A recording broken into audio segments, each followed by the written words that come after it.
welcome to the Want to Live podcast with Jill, Sonya, and Kera. We are here to discuss this amazing fourth episode that we've been so excited to talk about. So let's get into it. Should we start with the questions from last episode, or should we do those at the end? Doesn't matter. I know there were a good amount of questions that came in when you made that post. So as usual, the lovely Lala has multiple questions and was very grateful. Hey, Lala.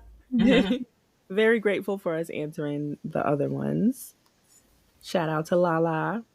Okay, first question. Even knowing Rick's true reasoning for saying it, what was your reaction to his words at Michonne at the very end? If I have to knock you out, I'll put you on that goddamn boat myself. I belong here, you don't, and you will never change that. It's over. Everything we had is broken. You hear me? It was an emotional gut punch. I feel like he slapped me in the face personally. So it was weird and upsetting. It's how I felt. Like, why are you doing this to me? I mean, I know why he was saying it, and I'm not mad at Rick because I know a lot of people are mad at Rick, and I know there are a lot of people listening who are like Michonne's their favorite between the two of them. I'm on the opposite end. I started watching all of this because of Rick Grimes, so I felt personally attacked. That's how I would say I felt. It definitely felt like a kick in the gut. It really did. And even though I know he didn't mean it, and I know he was saying it for a purpose because he was afraid and he wants to protect her at any cost. Intellectually, I know all that. But emotionally, if you have ever been in a relationship where somebody said something to you that just cut you right in the heart, you know that feeling. And that's the feeling I got when they just throw that at you like a brick, and it hits and it really does hurt. So I was shocked and I was upset. Everything we had is broken. We are done. Okay. I just have to say I had like a "Are you fucking kidding me?" moment, because in reality, if that's like what my husband was saying to me, that would literally be my reaction. And so that was how I felt in that moment. Because I felt like what he was saying didn't equal the situation. Like, I get it. Y'all are mad at each other. You're afraid. You want to protect her. You want her to leave. But going from your tongue down her throat to it's over, everything we had is broken. Why? Why would it be broken? Like, besides time apart, what happened that everything would be broken? Like, those words just... Well, he did lose his hand that one time. I'm sorry. I have to say, Joy, when you say with his tongue down her throat, you mean behind that boneless tree? Charlie Brown's Christmas tree. Charlie Brown's tree. That had me cackling. That was such a great is yes. And so, I don't know. Like, I think my husband knows if he screamed those words at me, I'd be practically ready to kill him. I once had someone try to break up with me over the phone. So I understand. Several years long relationship. And I was pregnant at the time. So that has nothing to do with nothing. Go on. Well, I'll also share that I was left pregnant. It wasn't even a breakup. Just disappeared into thin air. Amazing. Okay, so talk stories later. Next podcast, we'll do a relationship show, or we'll get into some relationship and stuff.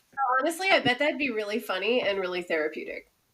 I think it would, and I think a lot of people would enjoy hearing it.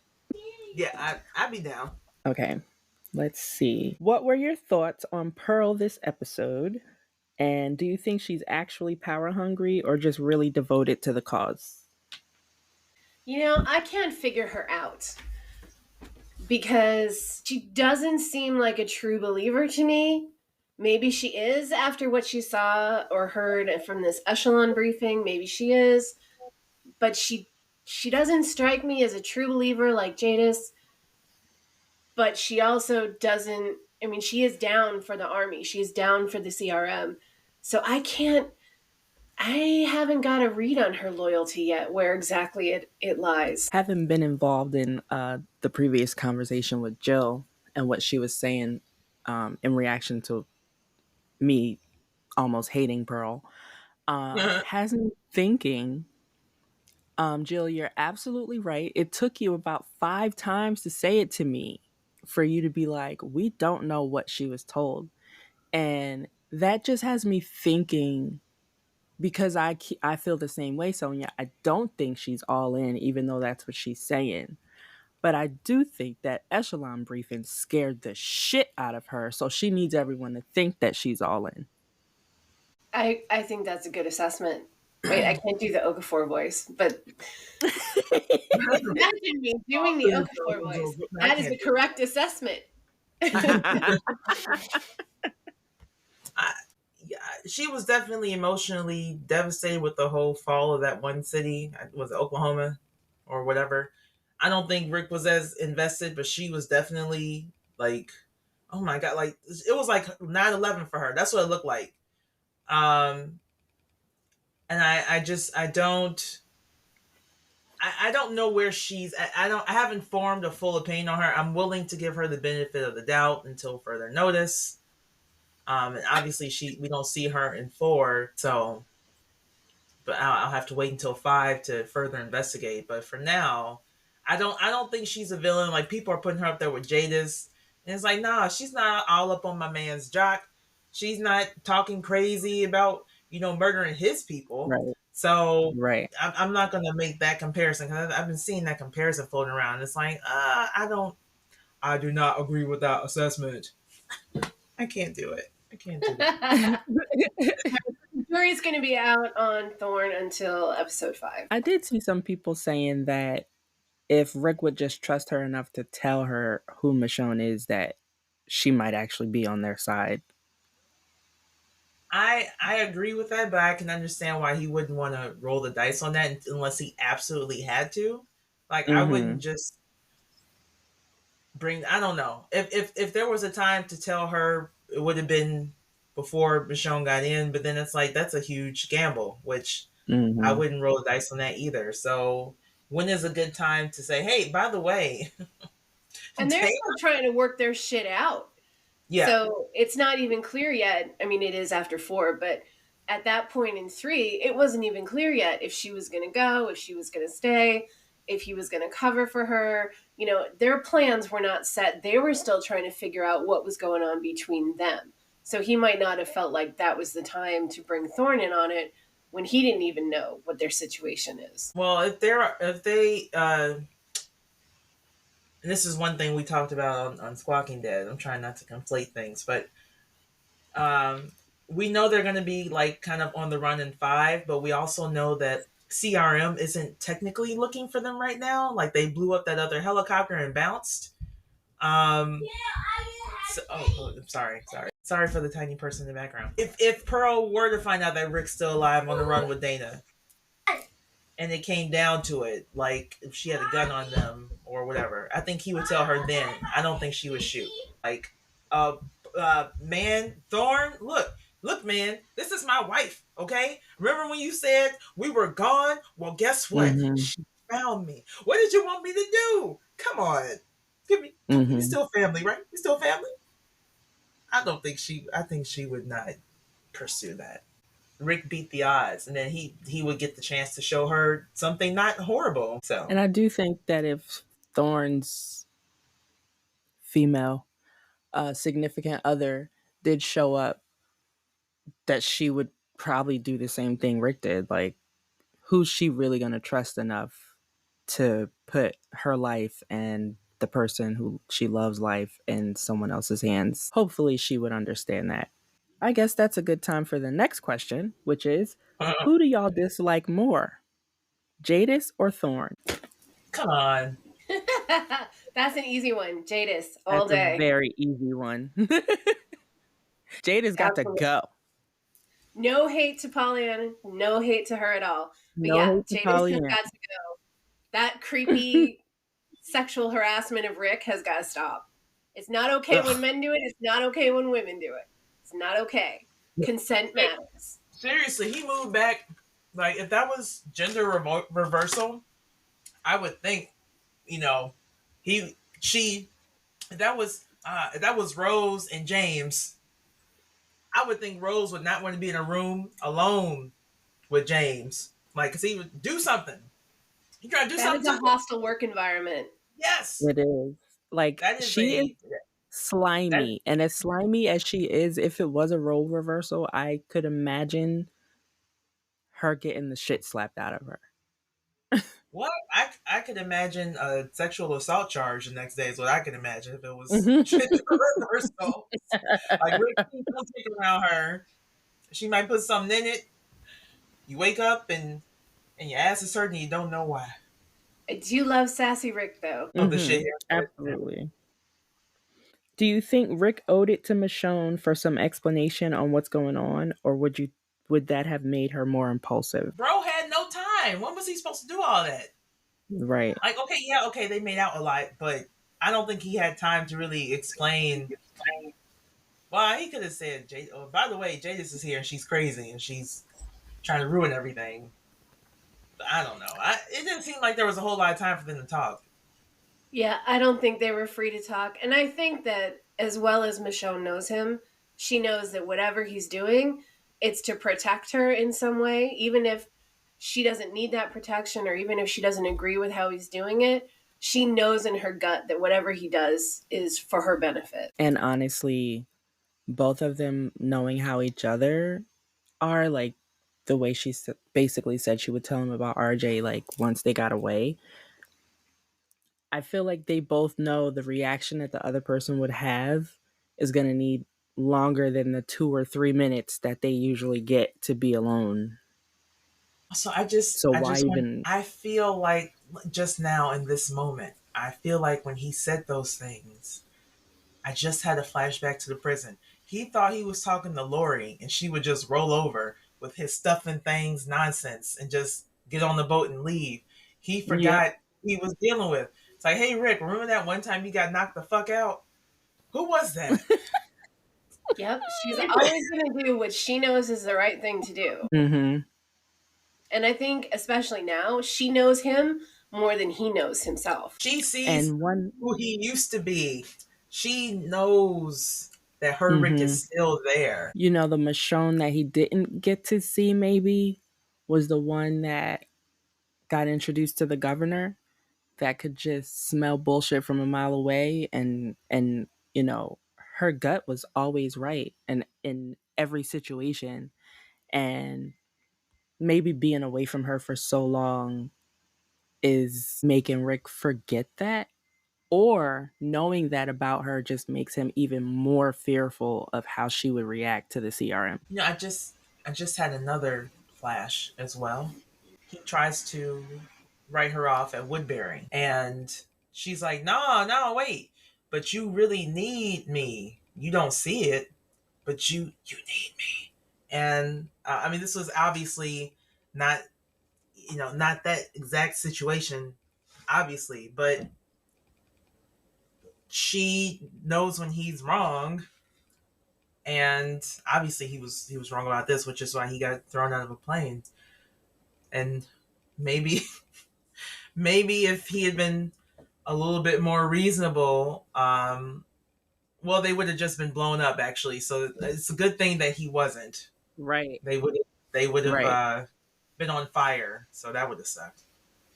And she was right. They needed a timeout. They needed time to talk all this shit through. I mean, they haven't spoken about anything serious or for more than a couple of minutes in years, and they've both been through significant trauma. So, yeah, they absolutely need a safe space where they can talk some shit out. Even as far as him saying, you know, is she okay? That's terrible that that's the only, like, you don't have time for more. For a daughter you haven't seen in years, all you can really get out is she okay? Yes, she's okay. Like, I would need so much more than that. Okay. When Thorne called Rick out for pulling his gun, was it because she felt uneasy about him, or was it her way of saying, see, even you didn't trust Dana? It's like two ways to read that. I always thought, I mean, if she was really suspicious of him, I don't think it would have been a cursory. You pulled out your gun. I think maybe it is the latter that, like you don't. Well, no, because his response was like, "Well, I was just gonna back you up. What did you think I was doing? What else could I be doing?" I think maybe she was on the fence. You can't tell me that a trained military person doesn't know when a gun's on them. So I think she kind of knew it, but also kind of wanted to believe his story, so just accepted it at face value. So yeah, I think it was Mm-hmm. probably a little of both. I mean, but like, She if I'm with my partner and like let's say he didn't know Dana at all, right? There's no history there. If I'm with my partner and I see you about to pull your weapon, I would think it would be wise as someone who's literally at year 6 to also pull my weapon on a just in case basis in case it goes left, or I could just stand there like, no big deal. Like if y'all about to fight, I would think that my partner would want to cover me. I I mean, I don't know. If I thought he pulled that gun and he was pulling it with the intention of using it on me, I would have had some follow up fucking questions. Like, why were you holding your gun? Like, why did you take your gun out? What did you think was gonna happen? Like, we would have to have a long conversation if I thought he was gonna use it on me.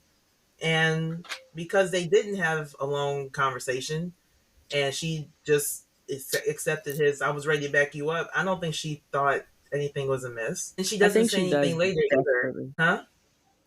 I think she desperately like wants Rick like to be down with the cause with her. And so she's kind of making herself overlook pretty obvious things that she might, have noticed as red flags otherwise. This is a whole gun though. This is a whole Mhm. gun at your back. I just don't think, like, even after the mission and the mission was successful, even though she was about to shoot Dana. She gets mad at him for helping her, but like, okay, you got all the shit duties. But she doesn't, I just don't feel like she thinks, I just don't feel like, you know, I don't think she sees it for what it is. I really don't. I think she's accepting it at face value. Because she's known him so long, and they've been out there together and they've had each other's back. So when she just be popping over to his place for a drink, I feel like she trusts him. He even though he be pissing her off sometimes. It is easy to forget that he's probably been friends with Thorne longer than he's been friends with Team Family. Whoa, wait a minute, hold on. Let's do some math here. How Yeah, long? we better do the math on that because the fans are definitely going to challenge us on that if we Oh win. shit! Does he know her Well, longer she than said Michelle? RJ's almost 8, so add 9 months to that. So that's Um, over 8 years. yeah. So he's been here for how long was he with Team? How long was he with fuck Team Family? How long was he with Michonne? I didn't mean to say it like that, y'all. I'm sorry. They found Michonne, it was what, the second Season year of 3. the apocalypse? Yeah, it was yeah, we could say it's the second year. Yeah. Judith was born. Because they went through Mm, that winter. They yeah. were on the run through the winter. Well, okay, when How old was he Judith when left, he left? I was just about to say when he left, Judith was only like 5. He's been away longer than they were together. Yeah. Man, Mhm. that's fucked up. Oh my god. Like All that's right, just we're wait a going to minute. need some people to check our math on that, but if that's the case, yeah, that's going to be a whole separate podcast episode because that is Right. crazy. Yeah. He's known, okay, he hasn't known her biblically. He hasn't known her intimately, but he's Right. known her longer than he wasn't really even talking to people either. He was just being a recluse. So Right. we can factor that in. So technically that's not true. Yeah, On paper it's true, but technically not. he spent what, 3 years I think they said not speaking to anybody. Yeah, he spent half the time just moping around and only talking to the artist. And I guess Okafor when forced to talk to him. I did want to say that those two previous questions came from Plant Lady and Lily Orange 03 from Twitter. And Dana at Rather Go Thanks for the Blind. questions, guys. Sorry, I didn't mean to talk over you. Thank you guys for the No, it's questions. okay.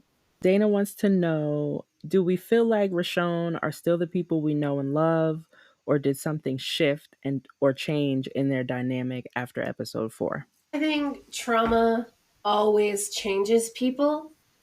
There's no way around that. But I think they have been. There's two ways that couples go when they face a big trauma, right? Like the death of a child or separation like that. Anytime there's some kind of major trauma, it can pull them closer together or it can shatter them apart. And I feel like in episode 4, it was really that was their test. And it took a lot for both of them to let down their guard, let down their barriers.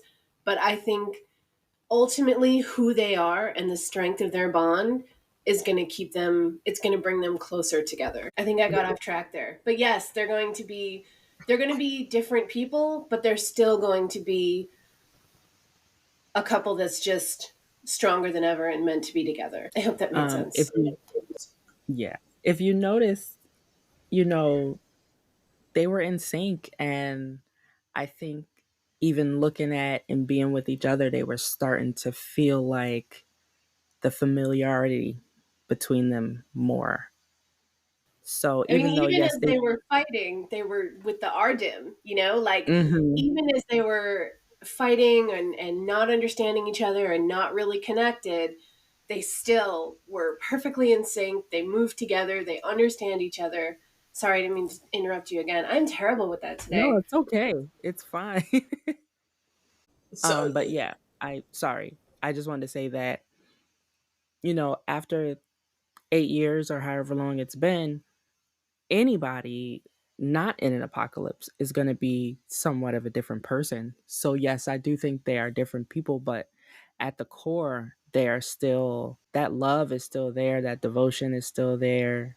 Things tend to just come flooding back no matter how much time has passed in certain situations. so agree. They're definitely different people, and I've been through a ton of shit that the other one doesn't know about. However, when they get back in the same space, it's like riding a bike. It's like putting on an old shoe, and you can see how easily they're able to sync up when they're fighting, either literally or arguing, or and the physical connection is obviously still there. Like they can't help themselves.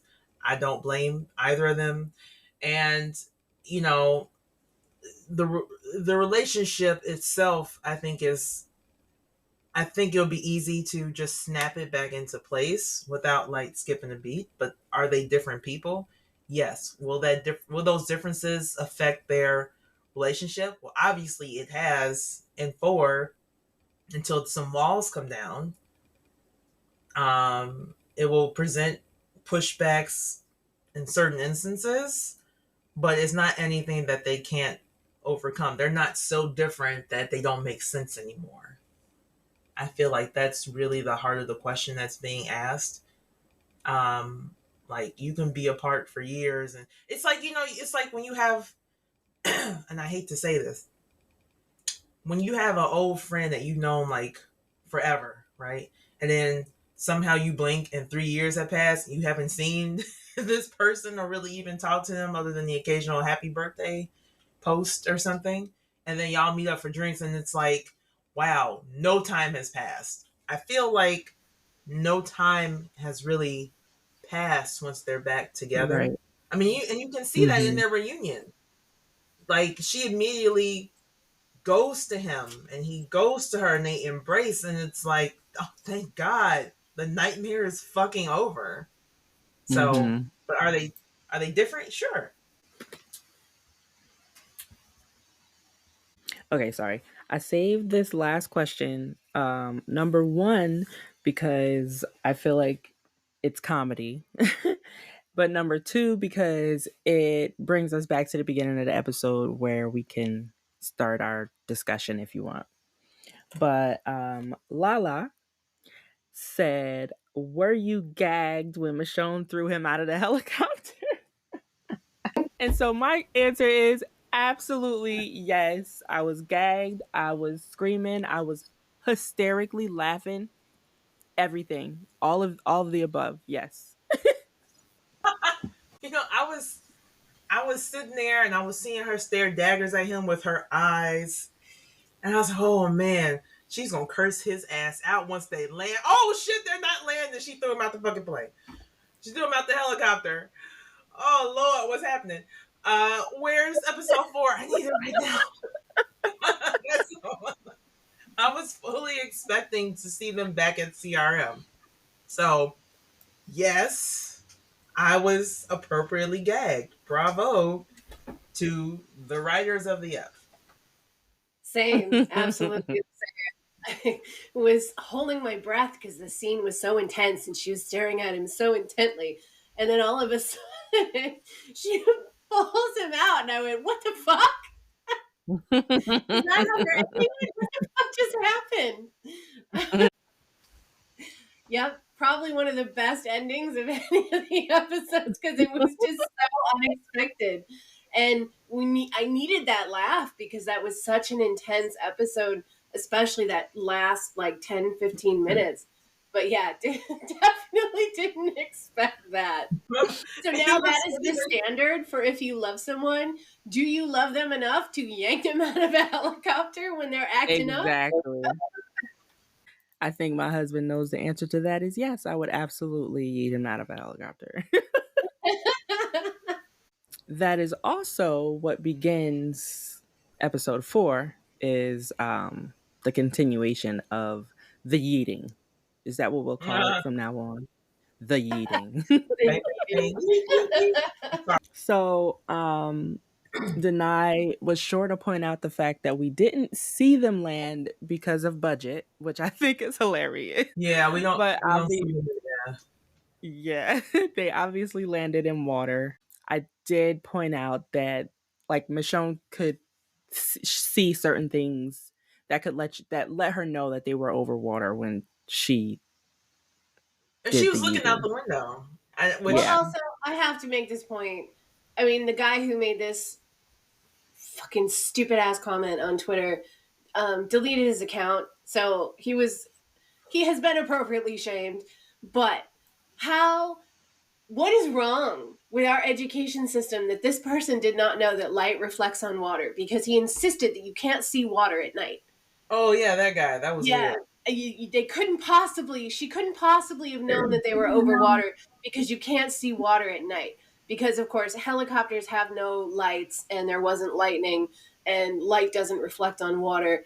Not just that, it was moving a lot. Like it was churning choppy water, so there's a storm. Yeah. So the whiteness of the waves. Yeah. And helicopters have instruments, so they would have known. Like there definitely would have been enough clues that they were over water for her to know that they could land safely. I just had to point that out because I'm a petty bitch. What did Buddy think she was looking at every time she was looking out the window? She was glaring at Rick, looking out the window, glaring at Rick, then looked out the window again, and then they got tossed. So I accept that. I accept. And the helicopter wasn't flying that high, like looking at where it crashed in that building. Yeah, Blackhawks can fly extremely low. Yeah, so. It wasn't insane. It wasn't like being in a plane. Like, oh, she threw us out of a plane, fucking high as hell above the clouds and shit. Right. No, it was just a helicopter over, like, presumably a lake. I think is where they probably dropped in. Or I would say lake. It looked like a lake to me. Yeah, from the windows in the apartment. That's reasonable. Like a lake, and if it's in the middle, it's not not near the edge or anything. Presumably, like there's not going to be like any like rocks and like debris and like where she threw them out at. So, and she was probably waiting. I bet she was looking From the moment that helicopter took off, you know what? I don't think she just did that lightly. I don't think she had a plan in her head. Mm-hmm. Because to get back to base, it's 5 jump points. They're all the way on the West Coast. So Yep. from Philly to Washington is where they were. They're in fucking Washington. You think she wasn't gonna have some kind of escape between Washington and Philadelphia? She just was able to enact it a lot faster than anybody, especially me, or maybe especially Rick, could have imagined. All right, should we get into it? Yeah, let's do Yeah. it. Yeah. The first thing I want to bring up is when she's changing clothes and he sees her scar.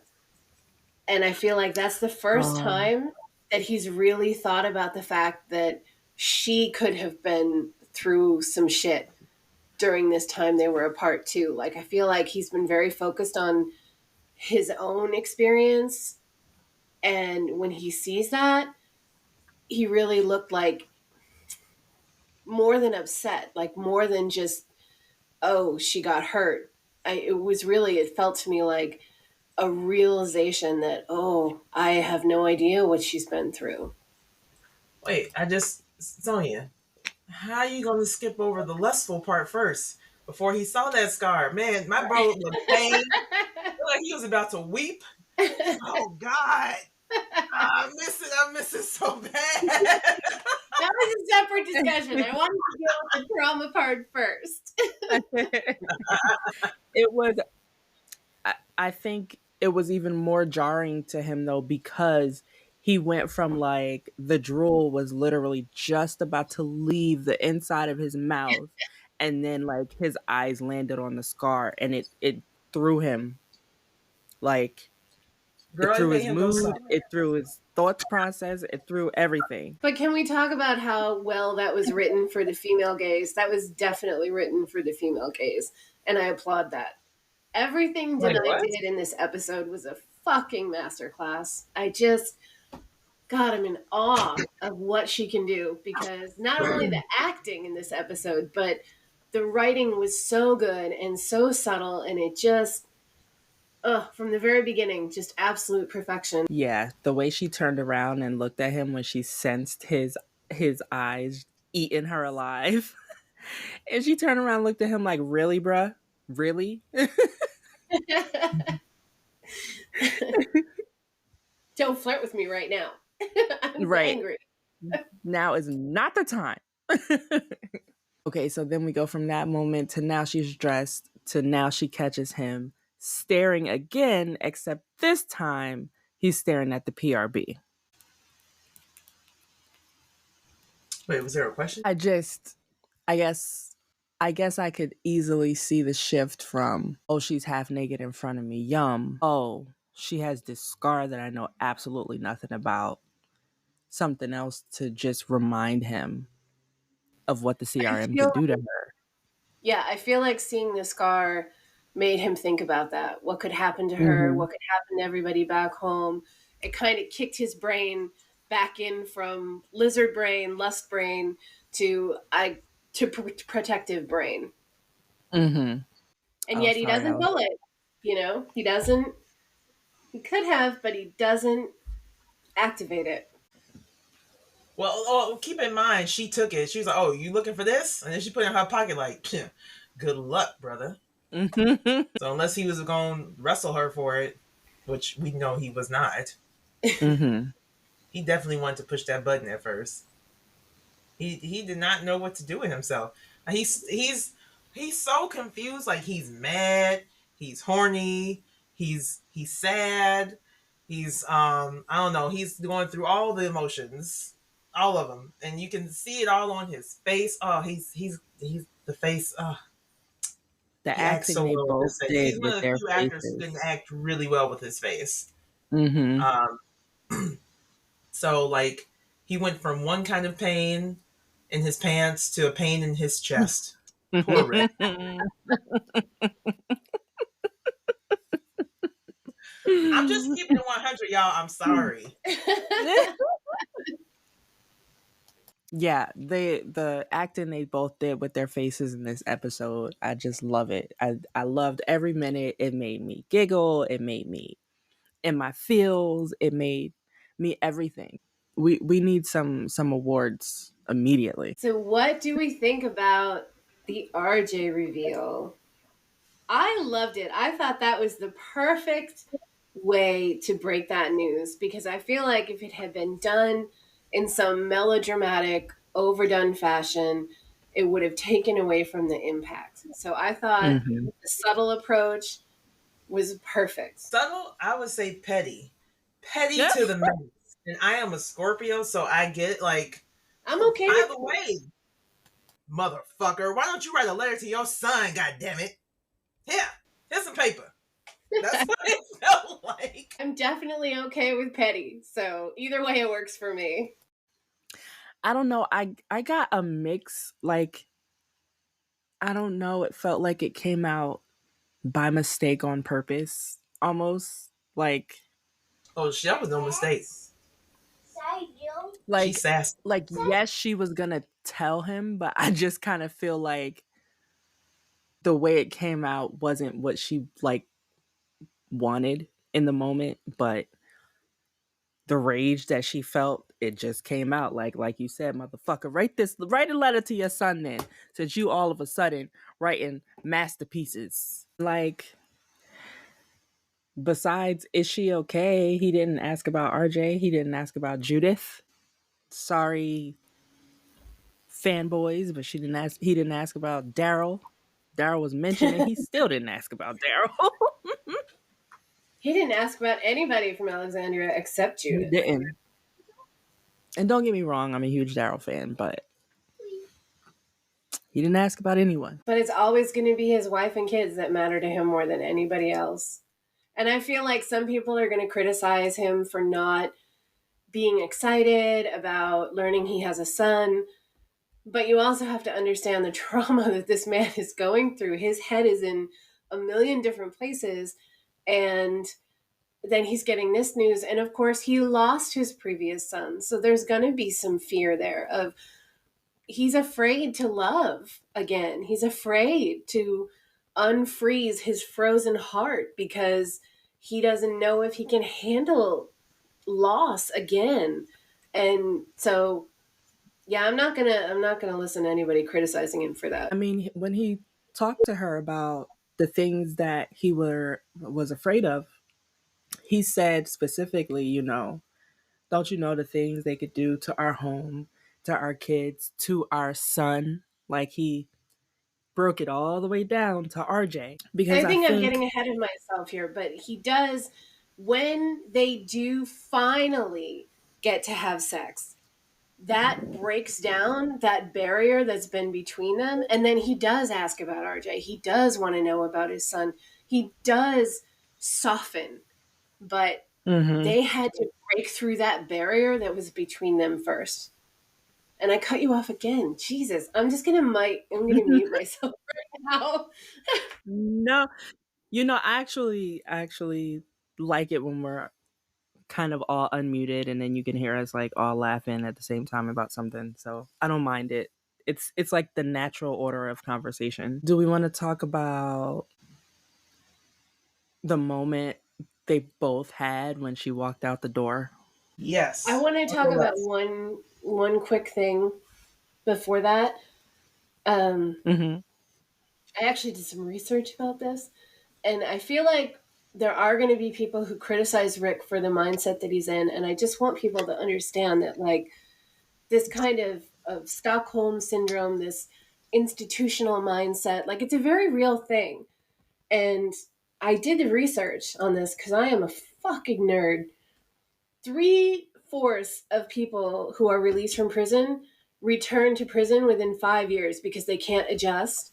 And more than half of those 3/4 are back in prison within the first 6 months after their release because they don't know how to handle life without the structure of an institution. And when you think about it, they have been living hand to mouth in this crazy circumstances for all these years. And then he finally gets to this place where there's structure, there's order, there's a hierarchy, there's people telling him what to do, there's safety, there's rules. Of course, that's going to affect him. he's been there, as we've just figured out, he's been there longer than he was on the run and living in this terrible existence. So it is going to take him time to get through that mindset. So don't criticize Rick Grimes because he's just a guy and he's traumatized. All right, that's all I want to say. I've been contemplating whether or not I was going to share this story because of like what you were just explaining has been thought about a few times. So back in 2010, I was in a terrible relationship, and the guy ended up attacking me. When I broke up with him, my arm, the four, oh my gosh, I can't get it out. The bone in my forearm was like splintered. I had to have like emergency surgery. I now have a metal plate and screws. But I'm telling this story because I lived in New Jersey at the time. I fought back. When the police got there, me and him both were hurt. We both had injuries, so they arrested the both of us. I spent 30 days in jail with a broken arm, miserable. I wouldn't eat, I wouldn't sleep. I lost about 30 pounds in that 30 days that I was in there. It was absolutely the worst time of my life. But when I got out after only 30 days, I did not like the world was strange and different, and I didn't understand, and I couldn't sleep still, and I still couldn't eat. And it took me a very, very long time to readjust to being back to normal. So Rick was gone for a lot more than 30 days. Well, thank you for sharing that with us. And I am so sorry that that happened to you. And do you need me to kill that man? But we'll talk. We'll talk about that off. We'll talk about that off the air. I don't really think we need to record that. And I just I came in on the tail end of that. I'm sorry, my kid needed a change of clothes and other things. So well, we'll talk. We'll talk. I was serious, by the way. I am ready to kick ass at any time. This is for entertainment purposes, though. Okay. If there's any legal people, if there's any police listening, this is for entertainment purposes only. We kick ass legally. Yep. Totally. I and going kind of back to that moment and back to I'm so sorry. Back to like getting through to Rick basically. It sucks because she had to break him down in the same way that the CRM did, and she had to do it in a very short amount of time. And she had to do it that's with her own trauma. You know, she's got her own stuff going on too. A lot. And she only told him a small portion of it when they got into what happened with the scars. Okay, so when she leaves, when she's finally had enough and she's leaving, and I don't blame her at all, but I was holding my breath that entire scene, wondering if she was really going to leave or not. Mm-hmm. It was so intense and so dramatic.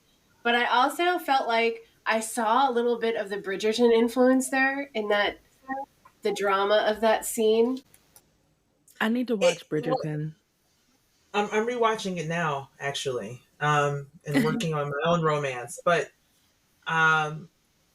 she leaves to make a point to see if he would come after her, and then he doesn't. And she's standing there like, oh God, maybe it's really over. I feel stupid. It's egg on my face. I better keep going. So then she keeps going. But she definitely waits. She waits at the end of that hallway to see if she hear that, like, did the doorknob rattle? Was there like footsteps come? Like, there was nothing. It was just dead ass silence. And That was just devastating till he finally gets his ass in gear. I knew if she got like out the door that she wasn't gonna come back in. Like if he didn't go after her, then she was definitely gonna leave. I knew that. But oh my gosh, I so felt her on the walkout and then standing at the end of the hallway. Like you said, to wait to hear like footsteps or the door jiggle or whatever, because once you hear that, then you keep walking as if you never stopped in the first place.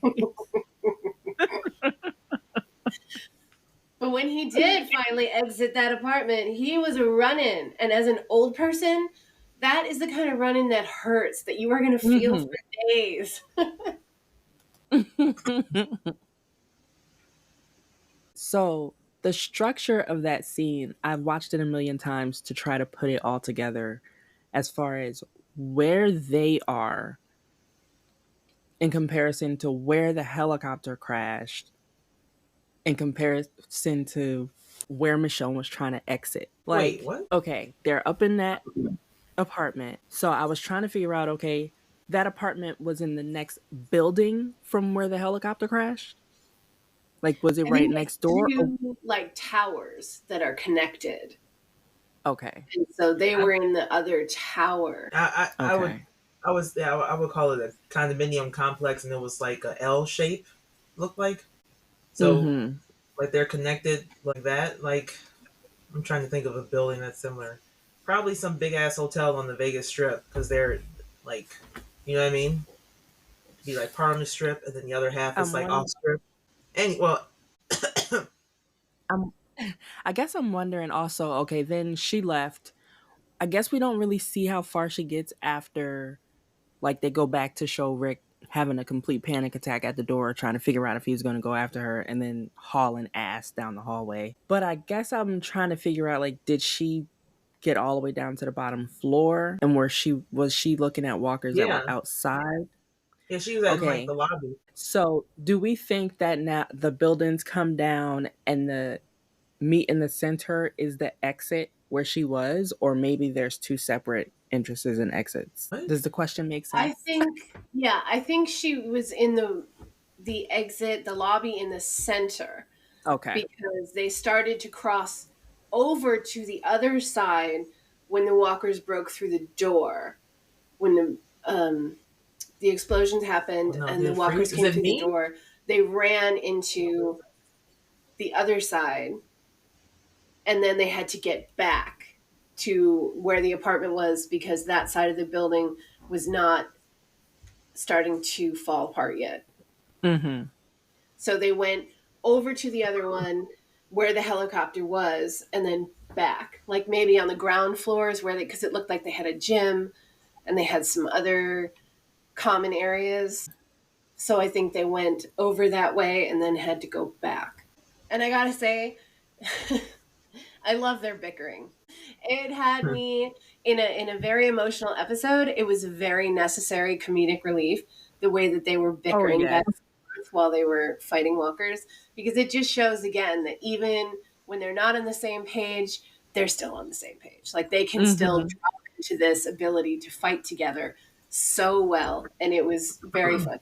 But I think also that, once again, it speaks to Denai's talent that she has such a light touch. She can balance out these super emotional scenes with these clever action, funny scenes to kind of lighten everything and give everyone a chance to breathe. And she does it so well. Jill, is your sound okay? Yeah, can you hear me okay? Okay, yeah. At first it's yeah, my Wi-Fi like dropped for a second for some dumb reason, I don't know, and then it came back. Okay, I'm trying to think and move through the episode in my brain. Then Commando.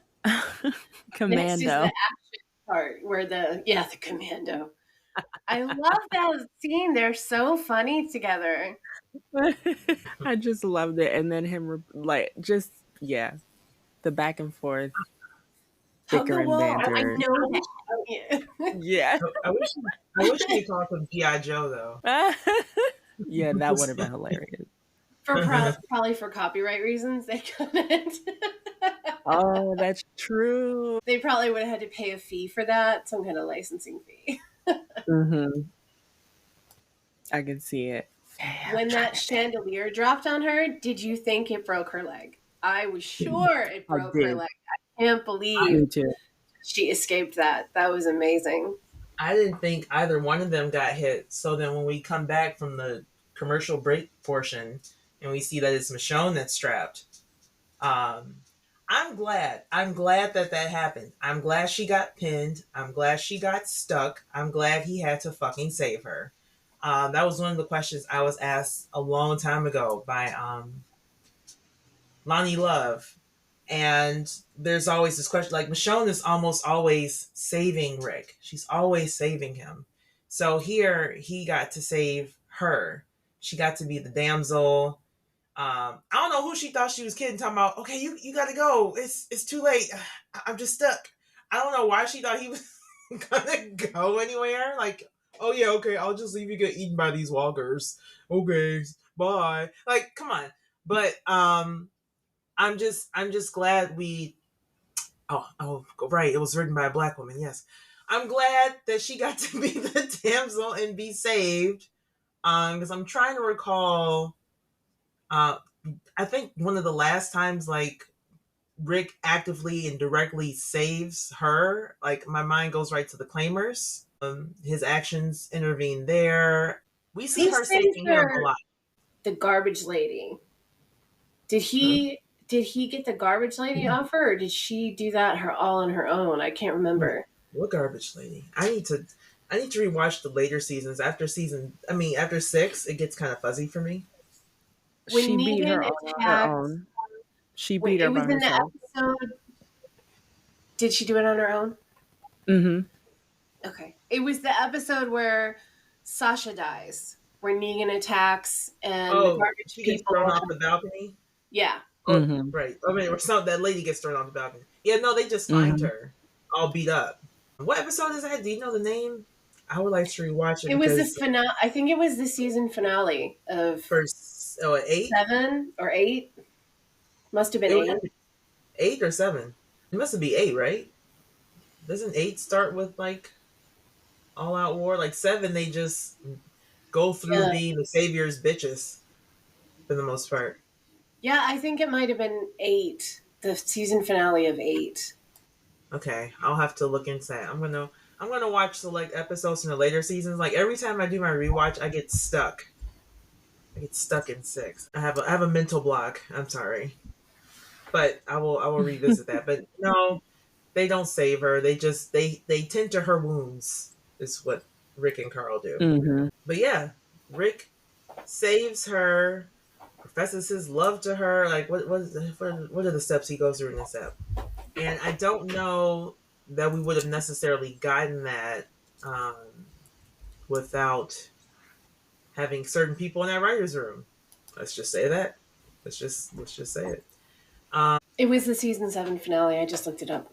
Oh, okay, season 7. And I know. Okay, I'll stop there. Let's get back on track.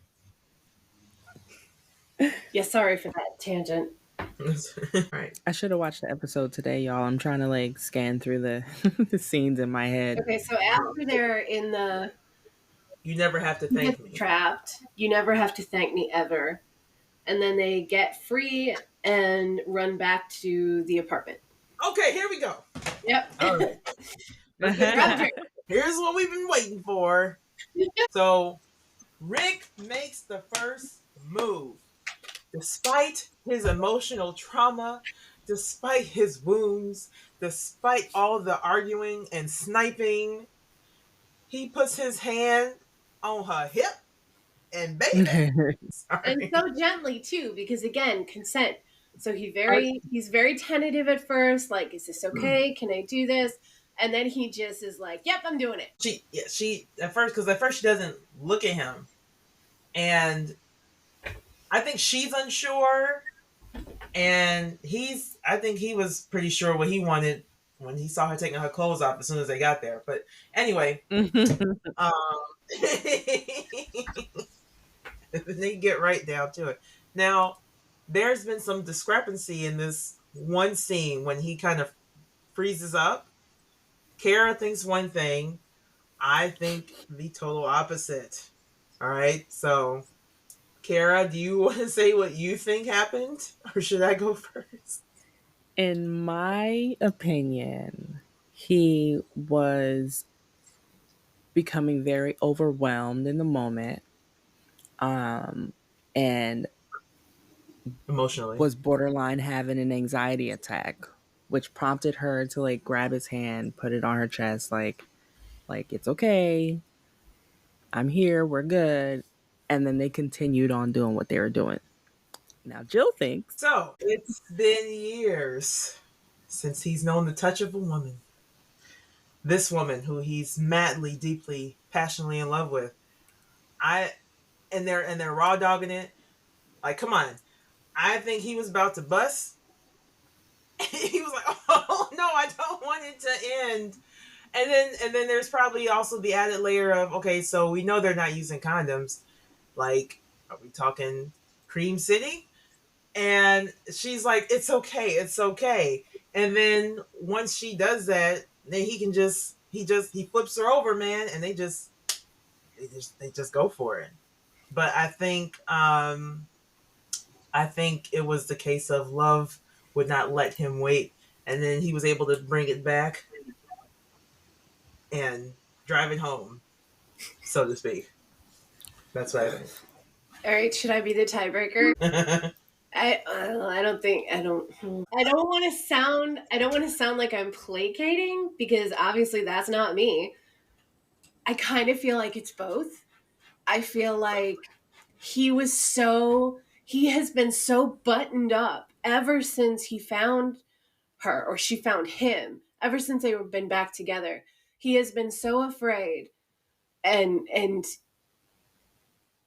even before they found each other in the CRM, he has tried to keep control because he is afraid of giving away information. He's afraid all the time. He's afraid of losing control. And so I feel like he felt like he was losing control because it has been so long and all these other things. And I think that's why she puts her hand over his hand and centers him like, hey, it's me, it's us, it's okay. And then he can relax and just go with what's happening. But I feel like it's a little of both. Like, I'm gonna circle back to when they first get there, and he looks at her, like he looks pained, like just the straining, like literally physically, like I'm gonna screenshot it so y'all can see what I'm talking about. This is not a pretty description, but he looks like a dog that hasn't been fed in a month. Like he looks like yeah, he's starving. mm-hmm. Starving was like like the he looks like exact he's about word to that popped cry, in my like, head. oh my god. Like he's been yearning, and by the way, for those of you who missed it, I did write a short one shot regarding this very thing, self care. Let's say regarding self care and Rick Grimes. What? um, I think he's been yearning and longing for so many things, and like his memory was his what did they call it on Hannibal? My memory palace. His memory palace is probably on overload, remembering all kinds of things, all kinds of places, all kinds of positions, and he was just losing control. That's my assessment anyway. Well, he after she centers him, then he doesn't seem to have any more issues. Right. So I feel Yeah. like Oh, whoever's right, he got past it and then was able to finally relax into it. I don't know why, but every sound that could possibly happen right now is happening over here. I'm sorry. Can you hear like? Oh, is it me? Should I mute? No, no, no. I'm saying like there's like dogs barking and my girls keep going in and out of their bedroom and I can just hear the door. My husband got up and like sneezed and coughed. It's all kinds of stuff. I need y'all to look in the chat, the Twitter chat, real quick. Look at that face. Like, you know what he's thinking. Look at him. Just just yearning away, just straining through it. Anyway, It's um, definitely not subtle. no, it's not like no. He played it like God.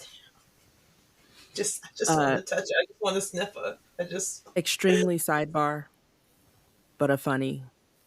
The podcast officially has 420 followers. yay. Yay! 420, I repeat. We officially. Sorry, I had to like log into my account to look at his starving face. And then, like the face he makes when he's Okay, on top. so I did want to Like, yeah, point that's right. out You go take this dick, girl. That's one what it looked like. tiny little part when he Huh? like Oh God, flips I'm her like losing my over and then connection. she uses like her foot. I don't know if it was like to move something off of his leg or to put something Shit. onto his Can you guys leg. hear me? It was just a very sexy moment and I should have watched it again so that I could remember specifically what it was, but just go It's back it's a and watch closely. it's a face of triumph once he flips her over, and it's triumph. Just like I'm so glad I watched this by myself. Is it was like, oh my God, okay, this is a lot. It's on the screen right now. Then they have pillow talk and he wants to know about RJ, of course, because I'm sure he wanted to know about RJ the whole time. Oh yeah, of course he did. We all I know love Rick how Grimes relaxed is. she is with him then. Like, then there's no more tension between them. I mean, tension on several levels, obviously. But she can just relax and just be Mhm. a woman enjoying being with her baby daddy and talking about their children. And Wait, her husband. yes, sorry. It just gives her a chance to just relax in a way that she hasn't been able to since like a decade, since before he left. And it's so good to see her get that chance because so often in this series, like you were saying earlier, she's the one who's saving him, she's the one who's fighting for him. This gives her a chance to relax and savor the moment, and she deserves that. So I was very glad to see that. Oh, and then Wait. So do y'all think he cream pied it or not? I think that's an important piece of this conversation. I think yes. I mean, of course, why wouldn't he? Yeah, I think so. Yeah. Hopefully more than once. What? It's been a long time, so Okay, and then they have their cute little conversation about RJ and the kids, and then he tries to going back to the CRM bullshit again. very interesting that he said that something has to burn to bring it all back. Mm-hmm. Like that very much can apply to CRM. That Mm-hmm. he's seeing that in order to bring the world back, CRM has to go. But like she told him, it's not your responsibility. Not Right. everything is on Rick Grimes' shoulders to fix. Let's make sure we cover What they took from him. what they Oh, took from him. Yes. that scene. If Andy does not win a goddamn award for that, then I No, just completely give up because not the Saturn Awards, the Emmys, the yep. Golden Globes. Y'all owe this man back pay. All right, you owe him some goddamn back pay. That's how I feel.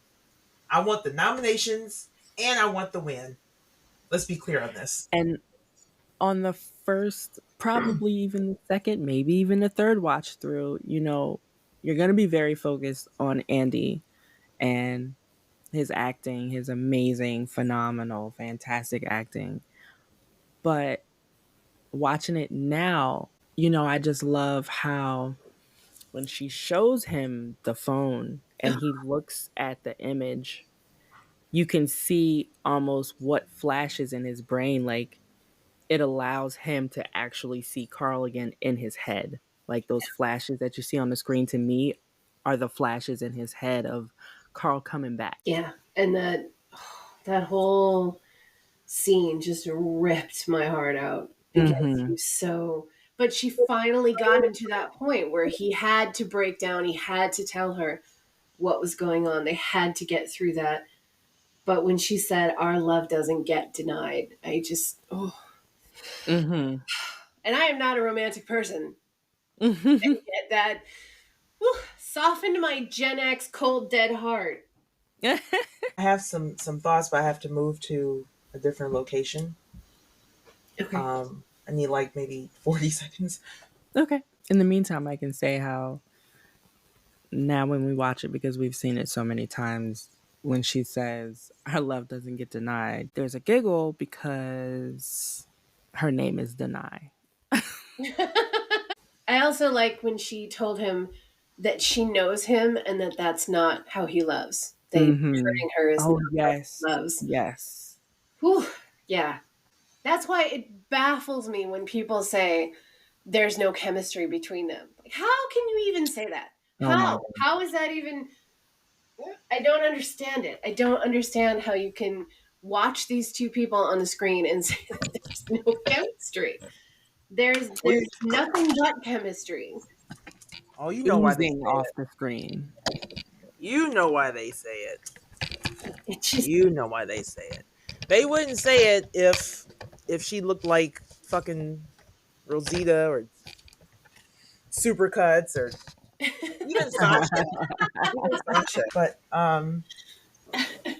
in terms of, okay, so that scene, they took Carl. I cried, and I don't. That's not my thing. I don't cry a whole. Like I can name like on one hand the amount of TV or film that's had a scene or something that's made me like legit cry. I don't mean it made me sad. I mean there were tears. Like they took Carl and then they juxtaposed this wonderful monologue with him walking with little toddler Carl, and then he disappears. He's fucking gone, and it ruined me. It ruined me, and then they healed my wounds when he got Carl back, and I understood 100%. Like he had to get ahead of it. He had to. He couldn't risk losing her again because without you, I die. Oh, Andy. yep. It was That's just going down in a the Hall of Fame as one of the best lines in this show. it's not even just the line itself, and I obviously I'm a writer. I give praise to the words, but goddamn, if you give the words to the wrong person, like who Mm-hmm. Yeah. precious few people can deliver it the way he delivered it to make you feel it. Like otherwise it's just words on paper. Like he sold it. He sold it 1,000%, and the grief was so real. It was so honest, and it was raw, and it was everything for me. I feel like that's why nobody could have written this episode except Denai, because she knows these characters so well. She is the only one who could have properly given Andy the language to express Rick's emotions. And it was a perfect marriage of great writing and great acting, which delivered this unforgettable episode. And there's always going to be people who complain that there was not enough action, that there was not enough zombies, that there was not enough blood or whatever. But if you have any kind of a soul, you love this episode. You Mm-hmm. can't not. And I will die on that hill. If you are a human being with a functional sense of empathy, you love this episode. And it It should be relatable. And it shouldn't really matter what they look like or what you look like.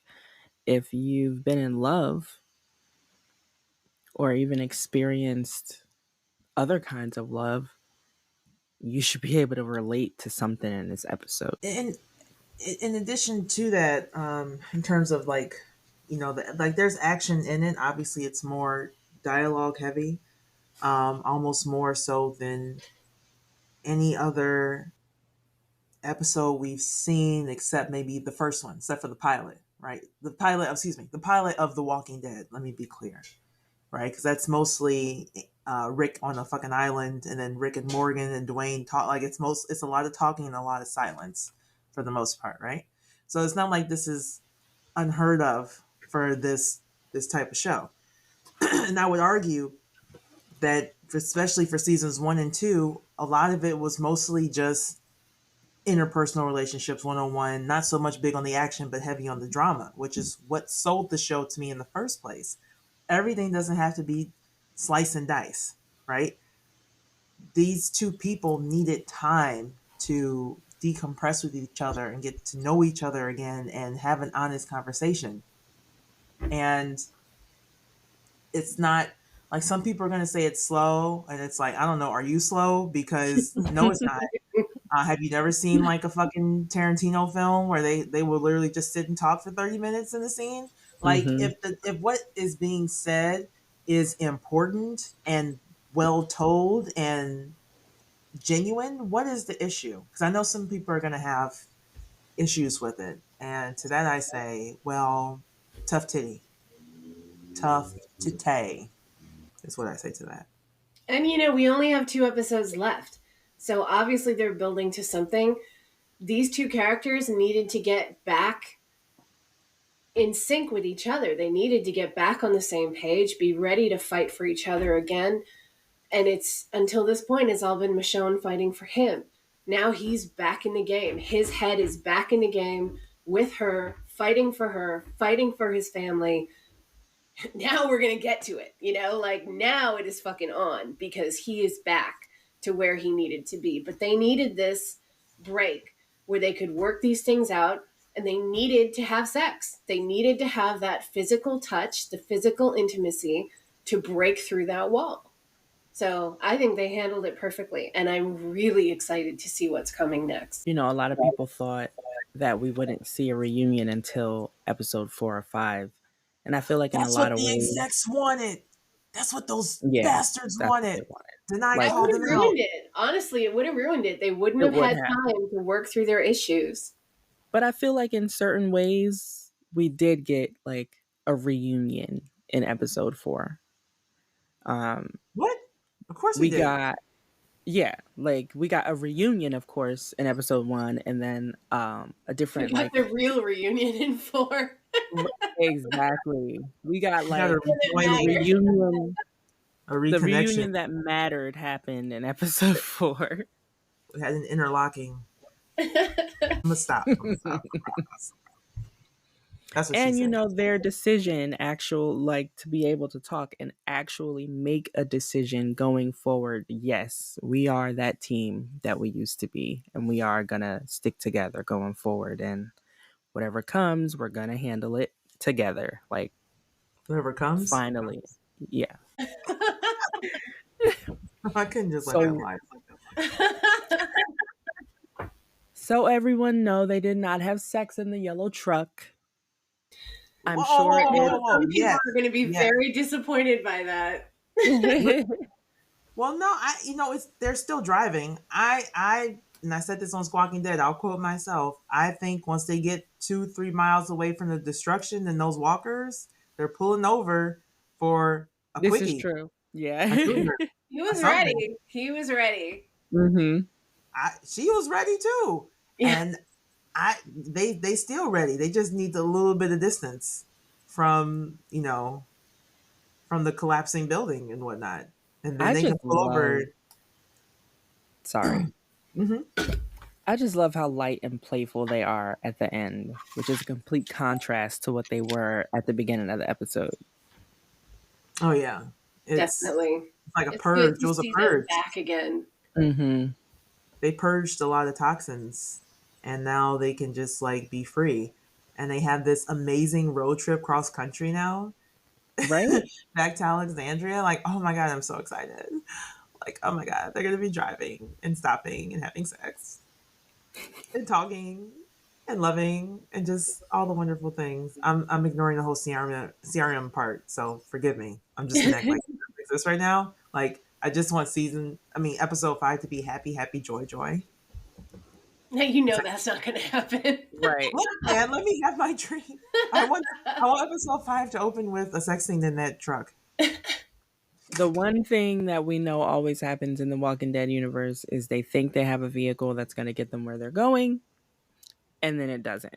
So I'm predicting they'll have that truck until they just don't have it anymore. It'll maybe last an episode. Why are you doing this to me? Stop it.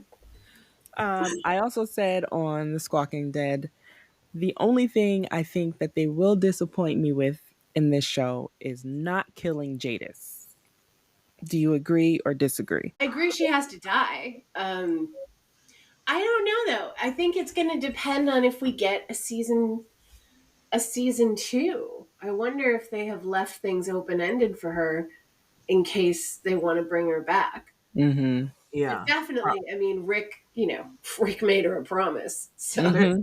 it's I going don't to think happen. they're not going to kill her now. You don't think? No, they need her because, like, in terms of like villain, Jadis is personal. There's nothing personal with Beale. You Beale know? doesn't feel like a villain to me either. No, he doesn't. But he runs the CRM, so he's probably shady at minimum. Like your whole part of your plan, your 500-year plan is to kill people who seem like leaders. That's a weird fucking plan. Whoever made that call. But I just think they need her to doggedly pursue them. Like I think she's they're gonna get back home, and then she's gonna figure out they're not dead and go looking for them, or okay, or maybe they go to the CRM summit because they kept talking about it. That's possible. I don't think they're heading to the summit though. I think they're heading home at the end of 4. It just seems like they're going home, like they're happy and Yep. Rick had a where lot of gear with him, a lot of Mm-hmm. stuff packed up like, that they she scavenged. explicitly says it like, oh look, they were nice enough to leave us enough ethanol to get home. Home, yeah. Yeah, they ain't thinking about no raggedy summit. They trying to leave Mm-hmm. and go about their lives. Which so I think opening episode 5 with a sex scene is appropriate at that point. We're not the ones you have to convince. We're right there with you. Actually, speaking of convincing, another person with screeners asked me. She was like, why is it that Rick Grimes from the South doesn't know how to drive stick? At first I thought it was like a hand thing, like he wouldn't know it's his left hand, not his right hand. Like I don't know enough about that to answer it. And she insists that he would know how to drive stick, but obviously he does not. Here he just doesn't know. That's canon. It's written. It's done. But do y'all have any insight into that or no? Like, I think there's a lot of people who don't know how to drive stick. In His every relationship, cop car, his cruiser would have been an automatic. right? So if he had been a cop for a long time, but he did grow up on a farm, and like farm vehicles would have been sticks. Yeah, I don't know, but a lot of people don't know how to drive a stick. Every relationship I've been in, I've been the one to know how to drive stick, and the other person has not. Yeah, So. same. But I had to learn. My mom, God, I love my mom. My mom made us learn on a stick on her crappy old Ford Escort that had the worst transmission in the fucking planet, and it was rock hard. And she said, "You need to know how to drive a stick. If you can drive this car, you can drive anything." And she was right, because at 18, I was driving a stock trailer with 12 horses on it, and it was a stick, and I was terrified because I had $1 million worth of horses on my trailer. But I could drive. I drove it to Montreal. I drove it all over the country because after driving that damn Escort, I could drive anything. Because she always said, if you don't know, you don't have any options. If you get into a situation where you have to drive a stick, you have to know how. And she was right. So everybody should drive a stick. Everybody Absolutely. should know how. Mm-hmm. I agree. I also went poor, and my car doesn't have a stick, but it also doesn't have all the technology like backup cameras and all that stuff. So I'm an old school driver. Was there more we had to discuss? I think we went through most of the episode. I think we did too. I'm really trying to scan because I don't want to later be like, oh my god, we forgot this. Just the opening song and the closing song. I mean, I love The that opening, closing song. Are we well, going to address the Roomba or no? oh, Oh it my was. god. I felt a little bit bad when it got crushed, but Oh okay, yeah, that's which makes just a me fucking go back vacuum. to I like say. Rick freaking out when like the thing was talking about the temperature. He was like, "Where the hell is the thing?" I died. I laughed so hard, and then the Roomba going around, and then he didn't know what the damn Roomba was. It all was just comedy. Rick is not a fan of technology. You can cut this out, but I have to say this is related to the stick. When my ex-husband got back from his deployment, he couldn't drive for a while because of his head injuries. So I had to get up at 4:30 every day to drive him to base for PT, and then I'd have to pick him up for breakfast, and then I'd have to take him back. I made like 5 trips to Post every day, and we lived 11 miles away from Post. So I did a lot of fucking driving. And when he finally could drive again, he couldn't drive a stick. And I was like, "Are you fucking kidding me?" Because my car was a stick. He's like, "No, I never learned how to drive a stick." And I was like, "You have to learn. I can't fucking drive you anymore. I have to sleep. I can't get up at 4:30 anymore." And I had to trade in my car, and we had to get a different car that was an automatic because he could not learn how to drive a stick. Like, ridiculous. My car was paid off. There was no car note, nothing. But nope, he could not learn. Oh my god, we tried and tried and tried, and he just could not get it. Oh, it was so frustrating. All right, so what's next? Are we doing our ratings? Yes. Do we even need to rate this one? I think we all. No. It's a 10 out of 10 across the board. 10 out of 10. No, 20 I out of don't know. 10. I don't know. I gotta think about this rating thing. Seriously, weigh some things. Probably give a number. I guess I was just gonna ask maybe what you're expecting to come next or what you would like to come next. Obviously, more sex and more heart to hearts. I need the romantic and the pervert assuaged in me. So I need both things. I need pillow talk and lots of. I agree. I would like a romantic road trip back home. I want an emotional moment where Rick meets RJ. I want Judith to come running to her father and jump into his arms. And I want to see somebody from the other shows. They hinted that there might be some crossover. I would like to see somebody from some of one of the other shows pop up. I heard they were kind of there was some Morgan foreshadowing here and there. Um, and if there's anybody I'd want to see, I mean, talking about going back to the beginning, Morgan would make the most sense out of anyone not Michonne or his kids. I Mm-hmm. would really love that because they did such a good job, like recreating this as a new journey for Rick. So it would absolutely make sense for him and Morgan to cross paths again. Yeah, I would be down with that. And Lenny is awesome. All the feels. Yeah, Morgan goes back to the pilot. He goes back to Clear. Like all the connections between himself and Rick Michonne are just there. Yeah. So they should just run with it.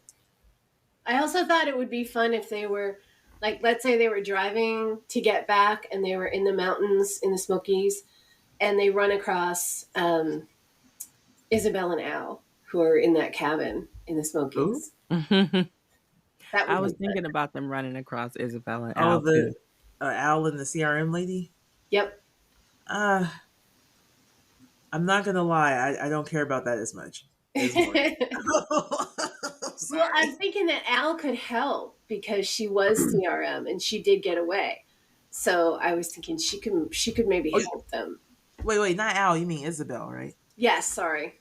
Okay. I was I like, was wait. just thinking that for those of us that are curious, we could get the answer of if Jadis was lying about no one ever getting away or if they actually did catch up with them and kill them. I can't. You can't believe what that lady says. She still was trying to get some of that D. I can't True. trust her. Damn, Like, way to bring the episode down on a bummer. well, Well, I mean, she's not even in this episode. Like that. Like, I don't even know why we was talking about her. She don't even exist right now. It was nobody but Rick and Michonne. That's it. That's it. That's it. That's all we needed. And my God, I've wanted episodes like this in the later seasons, and we just weren't getting them. We just weren't. It's like, God, can they just sit in there? Can we just see them chill in their house for a little bit and not do anything? Do they have to go anywhere? Like, can they just stay at home and fuck all happens? Like, they make dinner together, they have a nooner, they play with the kids. Can we just get some basic shit? Like, I was itching for that. Give me a bottle boring ass episode. That would have made me so happy. I I would don't mean love that actually if that was like the last half of 6 was just them yeah. in Alexandria, like enjoying their family. Can we? What did he say? Some porch time at night. I was gonna say quality time. Can we get some fucking quality time? Can we get a spaghetti Tuesday or a karaoke night? Can they go dancing or something? Like, you know what I mean? We didn't get any of that. Everything was just like fighting, fight, fight, fight, fight, fight. So I am so thrilled that we finally get to hit, slow down and pause and digest this amazing, beautifully crafted relationship made for television. And I satiated. I need a cigarette. Yeah, this was a monster episode, but we had a lot to discuss. So, and all of you can hit us up, comments, questions, your thoughts, because we want to know your thoughts on this too. This is a big episode for all Richonners, so we want to know what you thought of it, just like Oh you're damn! listening to us. I'm gonna have to write. I'm gonna have to write a fill in the blank fiction now. And I don't quite know what it will be in this moment, but as usual, there will be a poll question attached to the Spotify version of this podcast. Did Rick leave a cream pie? Yes or no? Was he trying to go for baby number 2? I didn't think about it. Did they lay there and talk about RJ? Oh yeah, they were definitely making the baby. Sorry, that's Let's how. hope he gets to be around for this one.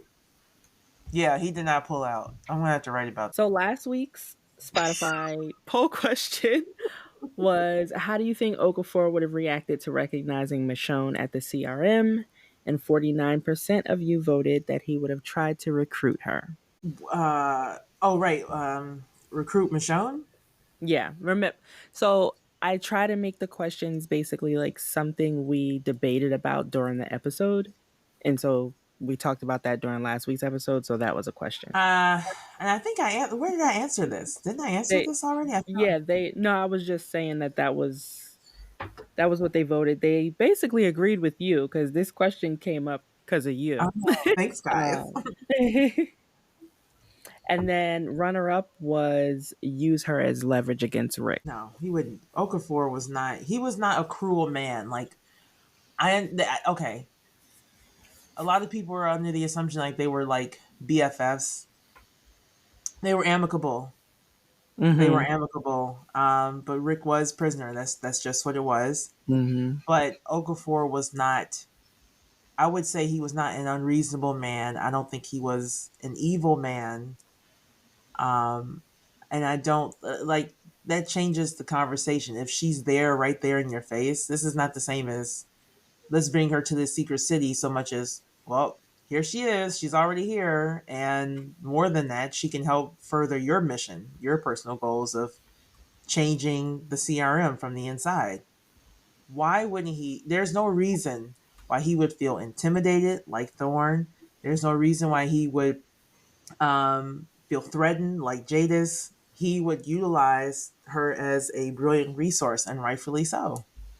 And he would work with both of them to further his own agenda and also to, I think, help them because now there's no reason not to. She's there.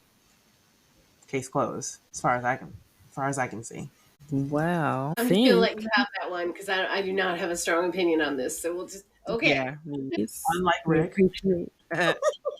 Thank you guys for listening and leave your comments and what you thought of the episode. All right, I'm so far in the gutter. I'm so sorry, everyone. I want to apologize. And it's only going to get worse. All of the amazing comments of everyone enjoying us, listening to us talk. And when we decide what we are doing next, we will let you all know. But thank you for tuning in. And we will see you next week for episode 5. Which we don't have yet. Hopefully, we'll get this one. For those of you going to our bonus episode of this week, Dave from Squawking Dead is introducing us, and he made a mistake with our names. He named someone that isn't in our podcast instead of naming Sonya. So I just wanted to let you know that it is our episode, and it was an honest mistake and a miscommunication between the both of us. Be sure to go to the Squawking Dead's video before you go to our video so that you can get the full experience. Thank you for listening, and I will see you guys next week.